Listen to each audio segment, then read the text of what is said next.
Hola, les propongo que juntos hagamos una introducción breve a las fiestas bíblicas de otoño. Estamos en el tiempo de septiembre, octubre, y es el tiempo de las fiestas bíblicas, las últimas tres del calendario hebreo, de las fiestas bíblicas anuales. ¿Sí? Estamos hablando específicamente de Yom Teruah, Yom Kippur y Sukkot, es decir, Día de Trompetas, el Día de la Expiación y la fiesta de los tabernáculos. Si uno va a las escrituras, por ejemplo, en el libro de Levítico capítulo 23 tenemos las fiestas solemnes, las fiestas anuales del Señor, dadas por Dios a Moisés para todo el pueblo de Israel, por todas sus generaciones, como estatuto perpetuo. Y nosotros tenemos quizás más conocimiento de las primeras fiestas. Comenzamos con Pascua, con Pesaj, en el mes de Aviv, ¿sí? El mes primero del calendario bíblico. Después pasamos por la fiesta de los panes sin levadura en esa semana, las primicias, en el primer mes. Después al tercer mes tenemos, contando 50 días, el tiempo de Pentecostés, el tiempo de la fiesta de la semana Shavuot, donde entonces se hace una nueva celebración y todo esto relacionado con el ciclo agrícola de Israel, en tierra de Israel, hemisferio norte, inicio de la primavera ya por abril y el fin del verano en septiembre-octubre. Entonces, todo ese ciclo agrícola, todos esos 6 meses productivos de la tierra están relacionados con fiestas. Al inicio tenemos Pascua, Pesaj, en el medio, en el verano, tenemos Pentecostés, Shavuot, y al final tenemos el fin de la cosecha en la fiesta de los tabernáculos. Al inicio empezamos a cosechar cebada como primicias, después en la fiesta de Pentecostés tenemos la cosecha del trigo, ¿sí? Y al final del verano tenemos entonces la cosecha de la uva y del aceite, ¿no? De las aceitunas. Entonces tenemos todo un ciclo agrícola cubierto por estas fiestas de inicio, medio y de fin. Pero no solamente estas fiestas son agrícolas, tienen un sentido nacional, tienen un sentido de identidad, identitario para Israel. Tenemos la salida de Egipto en Pesaj, el tiempo de Pascua, tenemos ya en Pentecostés la alianza con Dios en el Sinaí y en la fiesta de Tabernáculos, la última y gran fiesta, tenemos entonces el recuerdo de estos 40 años en el desierto donde Dios y el pueblo de Israel vivieron juntos en carpas, en tabernáculos. El pueblo de Dios en sus carpas, Israel, y en el medio el tabernáculo, la casa, el santuario, la casa del Señor, donde también el nombre, la presencia de Dios habitó con Israel 40 años en el desierto. Así que no solamente son fiestas agrícolas, son fiestas nacionales para Israel, identitarias, que marcan los hitos del relacionamiento de Dios con su pueblo, pero también tiene una dimensión profética. ¿Sí? También hay una gran dimensión profética que tiene que ver con todas las naciones, que tiene que ver con el mundo, con judíos, con no judíos, con el obrar de Dios en este planeta. Entonces, y vemos también que son mesiánicas, proféticas y mesiánicas. Las fiestas nos hablan del Mesías. El apóstol Pablo va a entender esto claramente en Colosenses 2 y va a decir que las fiestas, las celebraciones son sombra del Mesías. Son sombra del Mesías. Fíjense, si vamos al cumplimiento mesiánico en el Nuevo Testamento, tenemos la muerte de Yeshua en Pascua como Cordero Pascual, tenemos su resurrección como primicias y también tenemos el tiempo de Shavuot, de Pentecostés, con ese derramar del Espíritu de Dios en aquella comunidad que dio inicio entonces al movimiento mesiánico hace 2000 años. Entonces, si nos planteamos esto, estas fiestas de otoño, estas fiestas del final de cosecha, ¿será que ya dejaron de ser relevantes? ¿Será que ya no son importantes porque tenemos un entendimiento ya mesiánico en la persona de Yeshua? Volvemos al concepto de Pablo, las fiestas son sombra de la obra mesiánica del Mesías y nosotros creemos y entendemos que el Mesías tiene que volver. Hay todavía una tarea, una agenda que el Mesías tiene que cumplir y esa agenda está en las fiestas bíblicas de otoño. Así que por eso es importante, porque proféticamente y mesiánicamente estas fiestas nos hablan a todas las naciones, independientemente de cualquier bandera o denominación. es el plan de Dios para este planeta y si nos interesa eso, entender a Dios y lo que Él va a hacer y ser parte, entonces tenemos que considerar muy seriamente estas fiestas. Fíjese lo que dice Levítico 23, va a hablar de todas las fiestas, pero llegado al versículo 23 del capítulo 23 de Levítico, dice, habló Jehová a Moisés diciendo, habla a los hijos de Israel y diles, en el mes séptimo, ¿sí?, del calendario, el mes de Tisrei, en el calendario hebreo, septiembre-octubre, generalmente, el primer día del mes tendrán día de reposo, una conmemoración al son de trompetas, una santa convocación. Entonces acá tenemos planteado, ¿sí?, la segunda parte del año, el primer semestre, digamos, empieza con Pascua y Pentecostés. Después hay un silencio, hay un tiempo de verano, un tiempo de trabajo, un tiempo de acción. No es un tiempo de celebración, es un tiempo de dificultad, de luchas.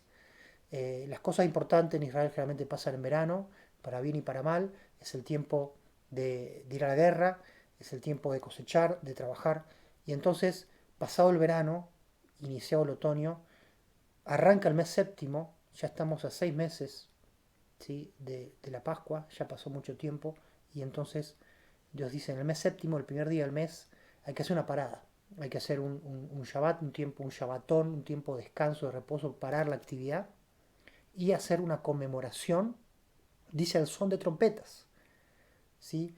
Un sicarón ateruá, que quiere decir un memorial con toque de trompetas, o con toque de shofar. El shofar, el cuerno de carnero, de antílope, ¿sí?, una suerte de trompeta natural que muy utilizada en Israel, en las culturas antiguas, y con mucho simbolismo y significado profético. Por eso lo vamos a encontrar mucho en las profecías, especialmente en Apocalipsis, la cuestión del shofar, del toque de trompeta. Entonces, el primer día del mes séptimo tenemos el toque shofar, dice que es un recordatorio, fíjense que hay algo que recordar, hay algo que reconectar, ¿sí? Entiendo yo que es después de un tiempo de trabajo, de luchas, quizás de guerras, de dificultades, de repente Dios quiere que nos reenfoquemos en Él. Ya se había tocado trompeta en eh, el evento de Sinaí. Entonces, cuando Dios revela la Torá a Israel en el monte Sinaí, hay toque de trompeta por parte de Dios. ¿Qué quiere decir? La voz de Dios es como una voz de trompeta, una voz de autoridad, una voz que declara, que establece. Y en el mes séptimo tenemos que hacer una recordación, un reconectar. Posiblemente el entendimiento es reconectarlos con las fiestas que pasaron, hacer una reconexión tal vez con la voz de Dios, con los mandamientos, con las cosas que Dios nos encomendó para hacer en el verano. ¿Sí? Como pensamos en las hormigas, llega la primavera, el verano, empiezan a trabajar y al fin del verano empiezan a descansar y quizás esta figura de trabajo, me desgasto, me canso y llega un momento que tengo que parar y reconectarme con la visión anterior, con la visión del Sinaí, con la visión de Pentecostés, con la visión de Pascua, con la obra de Dios, con lo que Dios nos encomendó hacer en el verano y ahora que empieza el otoño, Dios empieza a hacer cosas nuevas. Entonces es tiempo de parar, es tiempo de tocar trompeta. ¿Qué quiere decir? Trompeta para reunir, trompeta para escuchar que Dios va a hacer cosas nuevas, trompetas que proféticamente indican que el plan de Dios vuelve a andar.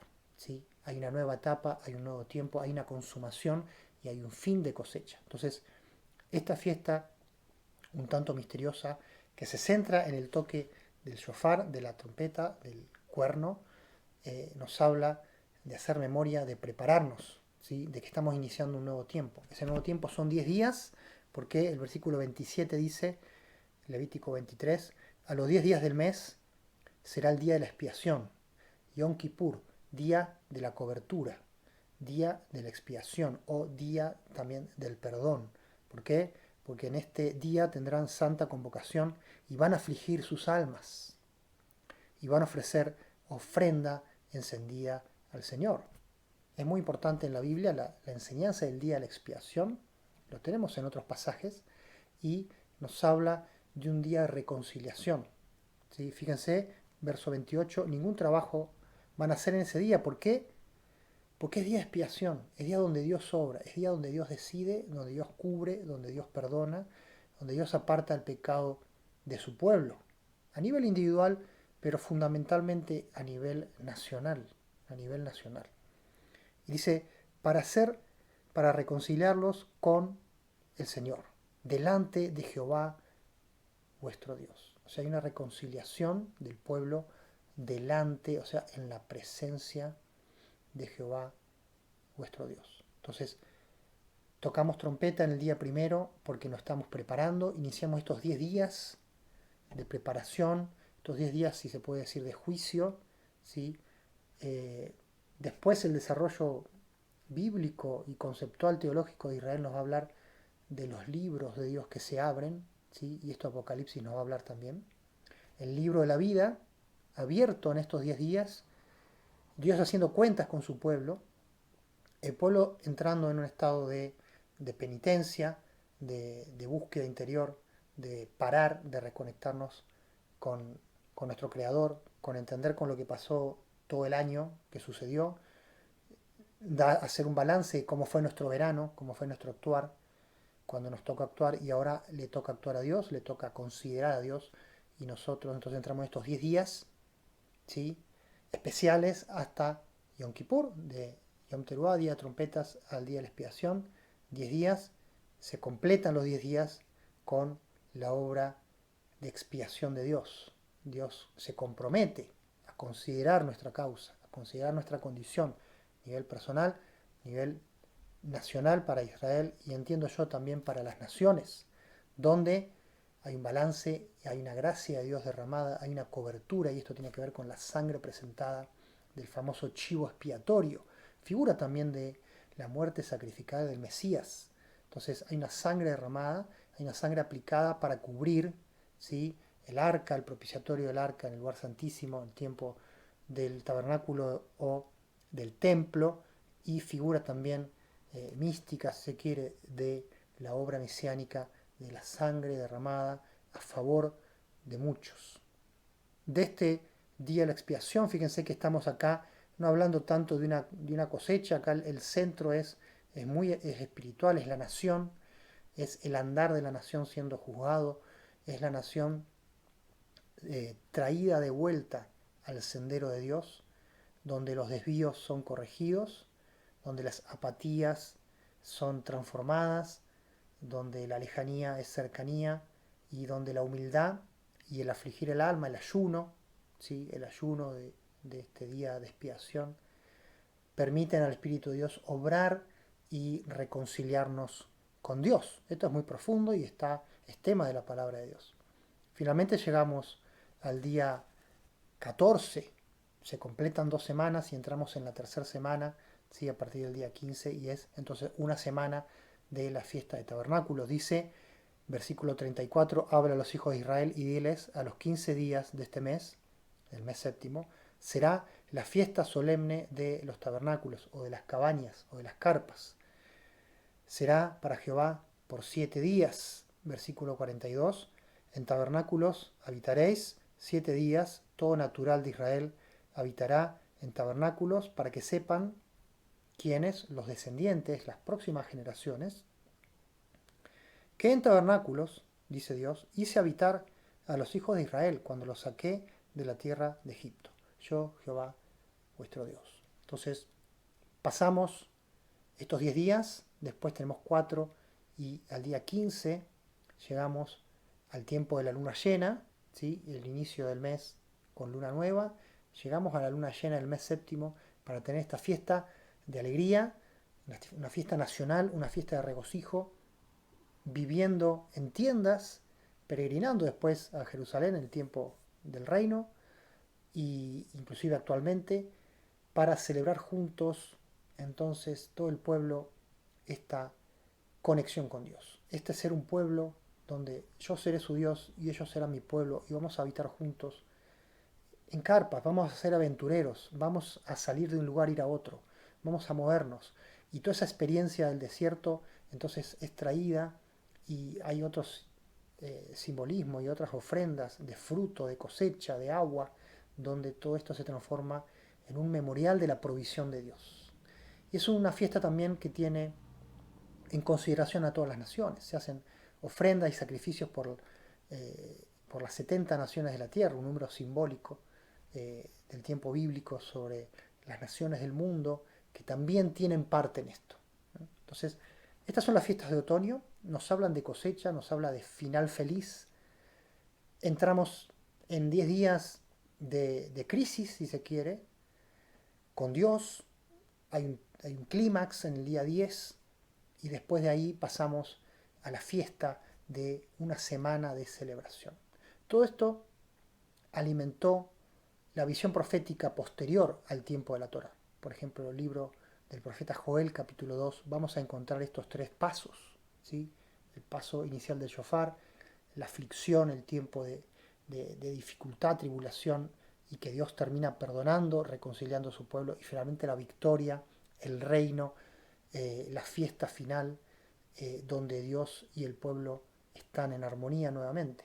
Entonces, esto aparece en Joel capítulo 2. Tenemos algo también en Isaías y Jeremías. Aparece muy fuerte en la profecía de Zacarías a partir del capítulo 9 en adelante. Y todo esto va a ser la base profética para el Nuevo Testamento.